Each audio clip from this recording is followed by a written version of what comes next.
2027 marks the 25th anniversary of Star Wars Episode II Attack of the Clones. And with that, the LEGO Star Wars community is once again buzzing, really trying to figure out what exactly LEGO will do to celebrate this awesome anniversary. And well, that's what we're going to be doing in this video. We're going to be making a full Attack of the Clones themed custom set wave. Now, like the other videos in this series, all these set ideas will come with some awesome box art concepts. All the custom builds and box arts you see in this video are designed by me unless otherwise stated. You can check the link in description to my Instagram to see some more details on those. But now let's go ahead and jump right into the video. After the opening crawl, Attack of the Clones opens with the beautiful Naboo Diplomatic Barge flying through the skies of Coruscant. And this is where our first set idea would be. Now for this, you'd have a playset version of the Naboo Diplomatic Barge, the kind of successor to the Nubian Royal Starship from Phantom Menace. For this build, yes, it would be wishful thinking to think we'd get a fully chromed out version, but at the very least, hopefully a flat silver build, or at least a light bluish gray version of this build. This design would be in a kind of playset scale and have a lot of tiles and slope detailing throughout, really to give the build a sleek look with really minimal studs showing. You'd have those kind of four iconic engines on the sides, as well as the large beautiful wings. Overall, since it is a playset, you could access the interior where you can fit some pilots and other minifigures. Speaking of minifigures, this would be the perfect place to get a pilot version of Padme from that beginning scene of Attack of the Clones, as well as Typho. You could get the Decoy Queen, a couple Naboo guards, and that would really make a great minifigure selection for a set that would probably come in right around that $80 to $100 price range. So that is the Naboo Diplomatic Barge. Moving along to the bustling nightlife of Coruscant, where we have our next custom set idea. Now when you think that opening of Attack of the Clones, what do you think? Of course you have the Bounty Hunter Chase. Now it's been since 2002 that we got the last version, and since then LEGO has really improved with their design techniques, the new pieces, the new colors, and we really need a remake of this set. For this, you would of course have a updated version of Anakin's airspeeder and Zam Wesell's airship, as well as the small droid that Zam uses to try and poison Padme. Now both of these builds would be kind of ultra modernized, using more of that lime green and kind of dark yellow color. Now I would just want to say a big shout out to HP Bricks, who ended up designing these awesome models for this custom set. Each of these builds would have an awesome sleek design with a lot of kind of slopes and tiled out pieces. And then with regards to the minifigures, of course you have Anakin, Obi-Wan, and Zam Wesell, but this would be a perfect set to really include a couple more iconic ones. You have Jango Fett and Elan Zel Sabagno, the Dead Sticks guy. LEGO will never give us an Outlander Club playset, so I think this is really the perfect set to include him, as you know, he is a pretty iconic meme and pretty iconic scene from Attack of the Clones. With him, you could even give him that 3-length bar, hopefully dual molded in kind of trans clear, as well as like transparent green or blue color to represent those dead sticks. But I think that 5 minifigure selection would really be perfect for a set like this, probably coming in around $60 to $80. After stopping Zam, Obi-Wan uncovers a new mystery, that of the Kamino Saber Dart. Now, to get more information for this, he goes to his good friend Dex at Dex's Diner, and this is where we can have our next custom set idea. We've gotten so many diners in the past. We've gotten the Brooklyn Designer Diner, we've gotten the Downtown Diner from the Creator Expert line, so why not give us a diner but in Star Wars with Dex's Diner? Now, for this, we'd have a fun playset build of Dex's Diner.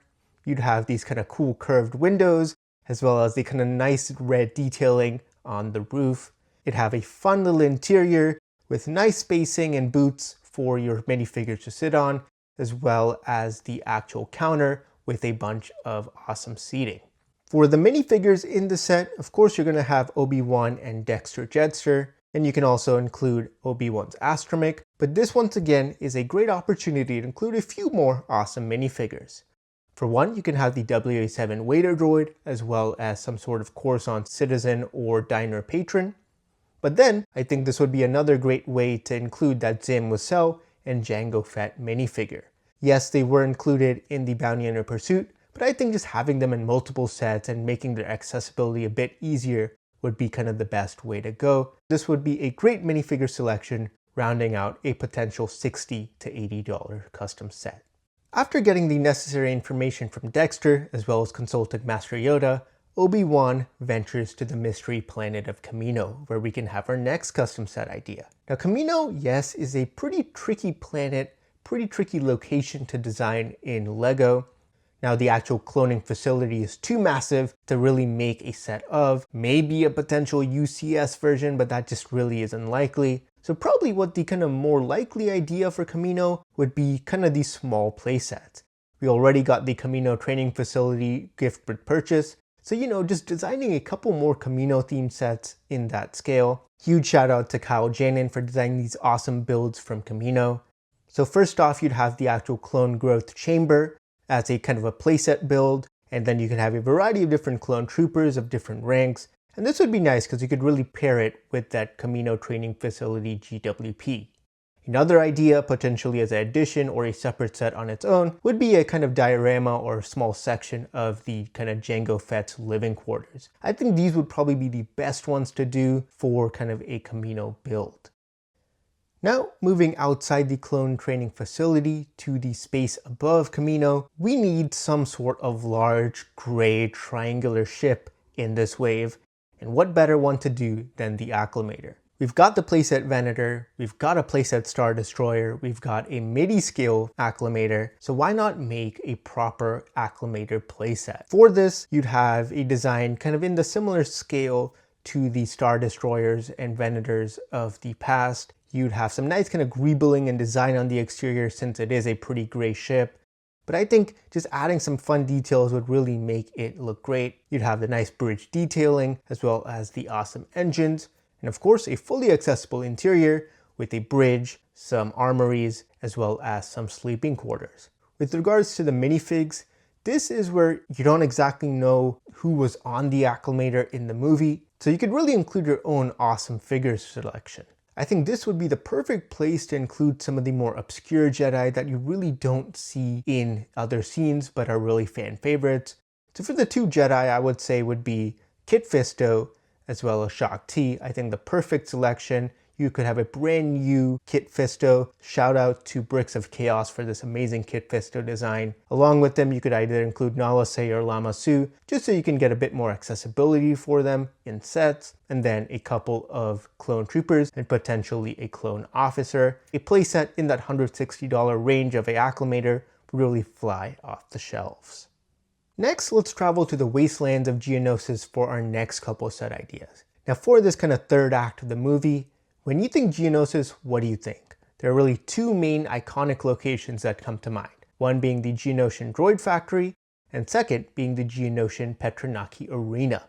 And those would be the next two perfect custom sets. You might be thinking, the Geonosian Droid Factory is massive, how can you make that into a custom set? Well, for all of you Indiana Jones fans, you remember a few years ago, LEGO released the awesome Temple of the Golden Idol set, and that was a really kind of cool set concept in this kind of three-sectioned, large-scale diorama, you could say. And well, that would be perfect for a Geonosian Droid Factory, and that's what we got here. So for this, you'd have this awesome, massive Geonosian Droid Factory layout. You'd have really the center section where you can have that retracting platform that forces Anakin and Padme onto the droid factory floors. Below that, you'd have kind of one of three main conveyor belts. This one is where kind of Padme tries to escape the large machinery and the molten droid parts. On the left, you'd have the actual conveyor belt that C-3PO stumbles onto when coming into the droid factory. You'd have some fun play features and moving arms. Above that, you'd have the kind of large droid that C-3PO holds onto for dear life while trying to survive the droid factory. And then finally, on the right side, you'd have the kind of large industrial pots that Padme falls into, and eventually R2-D2 has to save her. Below that, you'd have some nice conveyor belts with the droid machinery that Anakin gets his arm caught into right before being captured by Jango Fett. For the minifigures in the set, since this truly is that Master Builder / UCS style set of this wave, coming probably in at that $200 price point, we need lots of minifigures. First off, you're going to have that Geonosian Padme, but kind of with her full robes, as well as Anakin, hopefully with a brand new hairpiece. you'd have the kind of rusted, dirty C-3PO and R2-D2, as well as Jango Fett. We'd of course include a couple Geonosians, I would say probably around 5 sand red Geonosian battle droids just to make the movie accurate. But a minifigure selection like this for this kind of $200 Master Builder Series set would be perfect and really fly off the shelves. All these nice iconic scenes in the droid factory and a layout like this with some awesome play features would be the perfect way to represent this iconic scene. And finally, the last iconic location of Geonosis where the really large scale battle happens, of course, is the Geonosian Arena, the Petranaki Arena, and we really haven't gotten a set of this ever. And this would kind of be the perfect time to release it. Starting off, of course, you'd have the main 3 Geonosian beasts, as well as kind of one of the columns that Anakin, Obi-Wan, and Padme are chained to. Sure, you can have all 3, but I just have a feeling, especially for displayability, having kind of one off to the side would really help you display this kind of large-scale Geonosian Arena playset. Huge shout out once again to Kyle Janin for designing the awesome Geonosian beasts to go with this arena. For the actual Geonosian Arena build, it'd be kind of a 3-section design. The kind of main center section would be kind of the large grand entrance, as well as the viewing balcony for the other separatist leaders. And then you'd have 2 sections on the side being kind of mirrored identical sections as the kind of gateways for the actual creatures, as well as some kind of viewing decks on top. Now, with regards to the color of this build, there's really 2, one being reddish brown, the other being dark orange. However, LEGO just doesn't have that many parts designed in that dark orange color. So I really think a reddish brown version with those dark orange highlights would really be perfect. Now for this, we'd have some nice Geonosian architecture using some of those palm tree pieces upside down for those beautiful Geonosian gateways and architecture.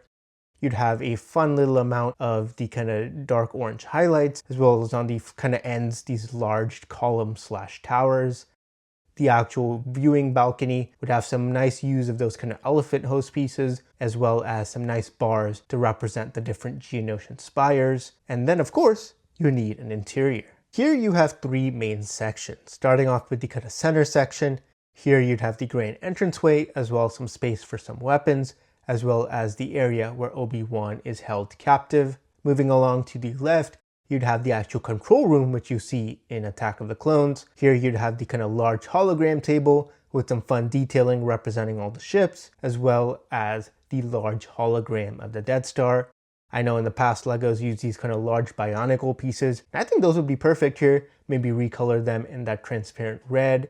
And then you'd have some fun, awesome detailing for the kind of entire communication center. And then finally on the right, this would be kind of where you have the kind of large conference table where Dooku meets with the other separatist leaders, as well as where he interrogates Padme and Anakin in one of those cool Attack of the Clones deleted scenes. Definitely do check that out.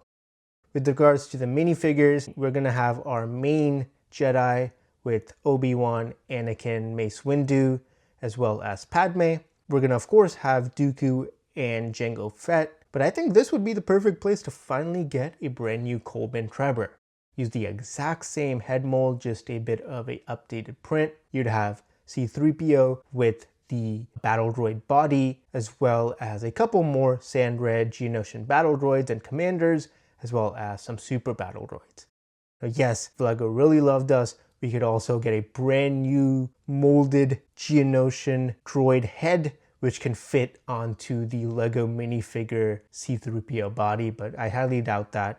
So that would round up an awesome minifigure selection for probably one of the greatest LEGO Star Wars playsets of all time. And that'll do it for this video on some awesome LEGO Star Wars Attack of the Clones 25th anniversary set ideas. Definitely let me know down in the comments below which one of these you would want the most, as well as let me know what is your favorite kind of scene or location from Attack of the Clones. I'd love to know down in the comments below. I love Geonosis, but still I think Coruscant probably is the coolest location from this movie for me. But anyways, thank you so much for watching. Once again, check the links in the description for my Instagram where you can see some awesome more custom sets from the Clone Wars, original trilogy, and more. And then also, definitely check out the links in the description to Kyle Janin and Brooks of Chaos, who helped collaborate with me on some of these awesome custom sets. But anyways, thank you so much for watching. Stay tuned for more videos coming very soon, and I'll see you all next time.